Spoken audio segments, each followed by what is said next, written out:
Hi guys, Sandy here and welcome to Sewing with Sandy. Today we're going to talk about Minky scarves. They are so cozy, they make great gifts, and they go up in a snap.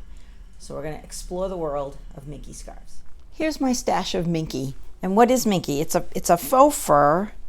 It's on this polyester background and it comes in so many different colors.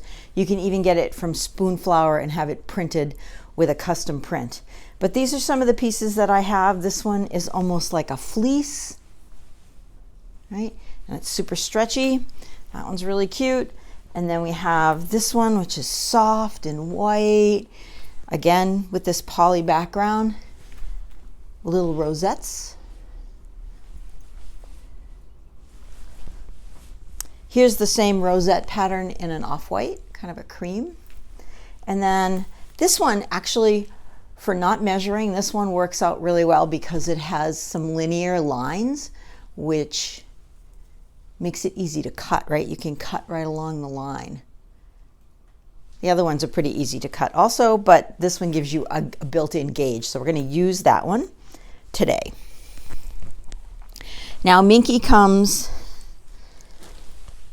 about 60 inches wide, and a 2-yard cut of 60-inch wide Minky will get you 2 Minky scarves. So that is a pretty good deal. So first thing we're going to do is lay out this Minky. So I've already cut one, and the scarf that I cut that I was wearing in the intro was 65 inches long. So this one is 25 inches wide by 65 inches long. And I find that that works right up around my neckline. So some people might want something a little bit longer. So we're going to cut this one at 75 inches, and then you'll be able to see the two differences. So this one is going to be 75 inches long. I want it 25 inches wide. So I'm going to start by laying it out on my grid and cut a strip that is 25 inches wide. And like I said, with this gridded fabric, it's super easy. You find 25, the best mark for me is like a 25 and a half, so I'm going to go with that.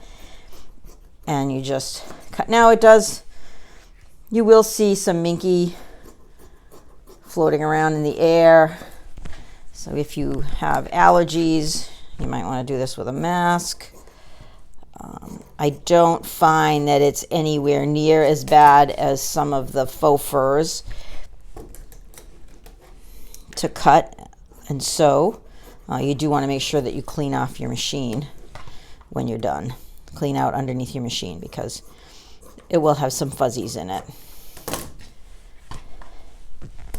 So if you had to measure, you can use a rotary cutter in your mat and a ruler, or you can use a marker and mark it off. Just make sure it's water soluble on this fabric or disappearing. A chalk would be hard unless it's colored chalk. Certainly you could use blue chalk, or if you can find a different color, then you can use that to mark it. But I love this one because it's so easy to measure. All right, so we'll save this for another project. Now I have a piece that is 25 inches wide, and I want to see if I can get something that's 75 inches long. This is why you need 2 yards. It's not because you need the width, it's because you need the length. So I am going to measure this on my handy dandy mat, which I love. So that's 50. And that is 29. I think that's going to be too long, so I'm going to go with 75. So I'm going to find my 25 mark because I checked 50. Here's a 25 mark. And there's even on this fabric, and I'll put the information on this fabric down below, there is even a line going horizontally, which makes it like super easy to cut. And you can see that this part there's a little bit of fluffiness, making a little bit of a mess. Now, you can try, there's not a big enough pile on this, but typically when you if you cut it from the back and you go in between and just cut the poly, and I don't even know if I can do it with this because the pile is so light, and then you can pull it apart and you don't end up cutting through the fur so you don't get fur everywhere. But for this project, I didn't think that that was that big of a deal.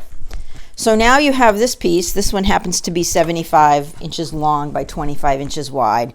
And I'm going to sew a tube. I'm going to sew it right sides together, and I'm going to sew along the 75 inches. All right, so now I have my tube, 75 inches long. I sewed it right sides together. I used about a 1/2 inch seam allowance. Cut my threads because it just makes it look better. And then I'm just going to turn it inside right.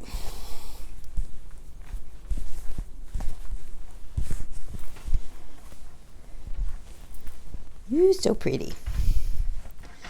All right. So, one of the things, now we need to sew this end to this end to make it a continuous looping scarf. And you want to twist. Before you put these ends together, you want to twist one side over. Let me see. So you want to twist one side over and then bring the ends together. Because what you're going to end up with is a finished scarf with a twist in it. And that will help you loop it around. It will actually look better. So it's not a straight scarf. There is a twist in it. And that's on purpose. All right, so now that you've folded this and you have these two ends that are both open, the ends of your tube, all right, you have your two of them, you're going to pin them together. And you're going to pin them all the way around, right sides together. I mean, you could try to do this without pins, but I think that for this particular part of the process, you'll get a better stitch because it's a little difficult to get them as you go around. You can see I'm pinning like every 4 or 5 inches, not even, every 3 inches. And you're going to pin it until you get to about 6 inches. So you can have a 6-inch opening. So it's kind of folding in on itself and it looks a little weird, but you're going to kind of keep pinning it until you get to the point where you can't quite pin it anymore. So you see it looks like it's all folded in on itself. And I have from this pin to about 6 inches. I might be able to get one more in there. And then I'm going to take it to the machine and I'm going to stitch it where my pins are. So I'm going to stitch it from this pin all the way around. These are right sides together until I get to that first pin I put in.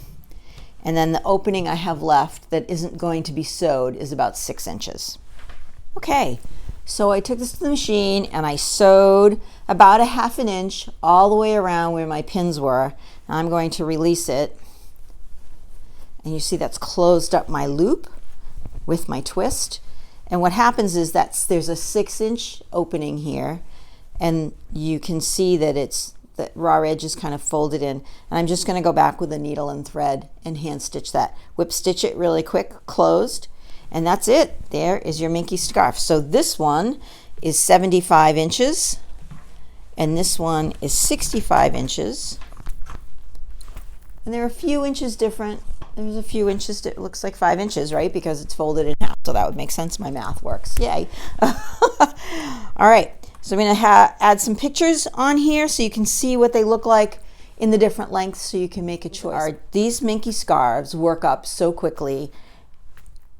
People are going to be amazed that you made this, right? You have an infinity scarf, it's got a twist, it's made out of a gorgeous fabric that you can get from fabric.com or Amazon, and I'll put a link for fabric.com in below in the comments because they have an enormous selection of Minky. And then you can also go to Spoonflower, that's another option. There you can get custom printed ones on like a low pile Minky fabric. It's not as fuzzy as this, it's more of a flat pile, but that works out okay. And or if you don't want to make them, you can buy them on Etsy, but let me tell you, it doesn't take that long and you will be so happy with the outcome, and so will all your recipients. All right, until next time, have fun sewing. Bye.